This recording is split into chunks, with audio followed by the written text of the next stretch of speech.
ఎవరి హయాంలో ఏ పనులు అవుతే ఆ పనులు ప్రచారం చేసుకోవడం తప్పులేదు. కానీ మన హయాంలో జరగనివి, మన హయాంలో అసలు రూపకల్పన లేని అంశాలు మనం డబ్బా కొట్టుకుంటా అంటేనే ప్రజల ముందు మనం చులకన భావం అయిపోతాం. క్రెడిట్ చోరీ అనేది ఏమాత్రం మంచి పద్ధతి కాదు. కానీ ఆంధ్రప్రదేశ్లో ముఖ్యమంత్రిగా చంద్రబాబు నాయుడు గారు తాను అధికారంలోకి వచ్చిన నాటి నుంచి నేటి వరకు తాను చెప్పే ప్రతి మాట నిజంగా బయటికి లోపటికి చాలా తేడా ఉంటుంది. తాజాగా భోగాపురం ఎయిర్పోర్ట్ ప్రారంభోత్సవం నేపథ్యంలో చంద్రబాబు క్రెడిట్ చోరీపై అడ్డంగా ఇప్పుడు పెద్ద ఎత్తున చర్చ జరుగుతోంది. హైదరాబాదును నేనే కట్టేశా, సెల్ ఫోన్ను నేనే కనిపెట్టా, విశాఖకు గూగుల్ డేటా సెంటర్ నేనే తెచ్చుకున్నానంటూ డబ్బాలు కొట్టుకున్న చంద్రబాబు నాయుడు గారు తాజాగా భోగాపురం అంతర్జాతీయ విమానాశ్రయాన్ని కూడా తన ఖాతాల్లో వేసుకునే ప్రయత్నం చేస్తూ అడ్డంగా ఇప్పుడు దొరికిపోయారు.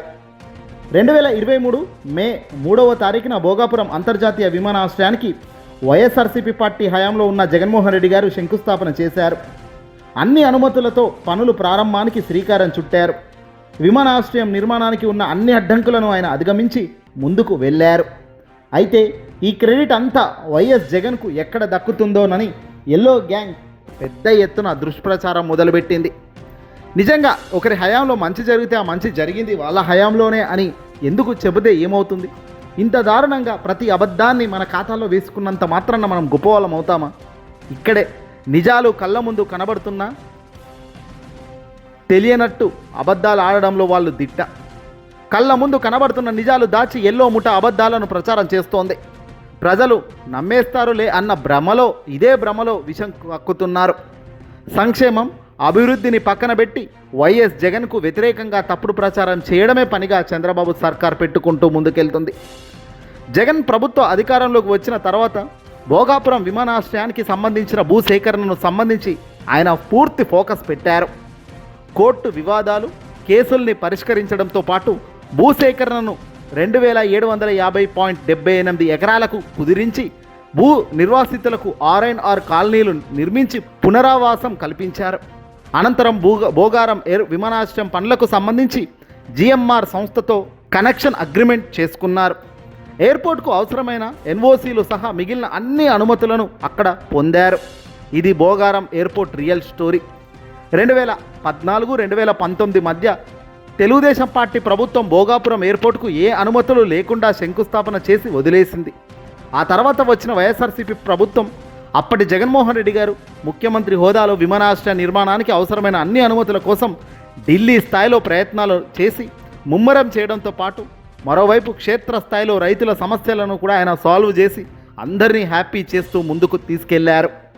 భూమి పరిస్థితి బట్టి ఎకరాకు 28 లక్షల నుంచి 36 లక్షల వరకు పరిహారం చెల్లించారు. డి పట్టా భూములకు జీరా రహిత భూమితో సమానంగా పరిహారం మంజూరు చేశారు. దీంతో రైతులు చాలామంది పిటిషన్లు ఉపసంహరించుకున్నారు. మిగతా వాటిని అన్నిటినీ సర్వోన్నత న్యాయస్థానం పరిష్కారం చేసింది. విమానాశ్రయ నిర్వహణకు ఇతర అనుబంధ కార్యక్రమాలకు 2750 ఎకరాల సరిపోతాయని జగన్ ప్రభుత్వం నిర్ణయించింది. అందులో 422.69 ఎకరాల ప్రభుత్వ భూమి కూడా ఉంది. మిగిలిన 1413 మంది రైతులు చెందిన 1383.39 ఎకరాల జీరైతా భూమి నుంచి మరింత భూమిని తీసుకొని లబ్ధిదారులకు అందరికీ కూడా న్యాయం చేస్తూ అసైన్డ్ భూసేకరణ ప్రక్రియను అధికార యంత్రాంగం పర్ఫెక్ట్గా పూర్తి చేసింది. ఇందులో విమానాశ్రయం నిర్మాణానికి ప్రభుత్వం సుమారు 2203 ఎకరాల భూమిని కేటాయించింది.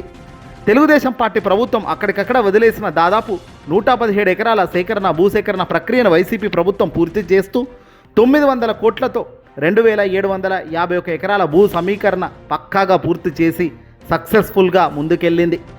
కేసులు వేసిన రైతుల డిమాండ్లను ఎక్కడికక్కడ పరిష్కరించింది. రెట్టింపు పరిహారం ఇచ్చింది. ఇల్లు కోల్పోయిన 376 మంది నిర్వాసితుల కుటుంబాలకు దాదాపు 80 కోట్లతో టౌన్షిప్ను తలదన్నేలా సౌకర్యాలతో మంచి కాలనీలు నిర్మించి వాళ్ళకిచ్చి సంతోషపరిచింది.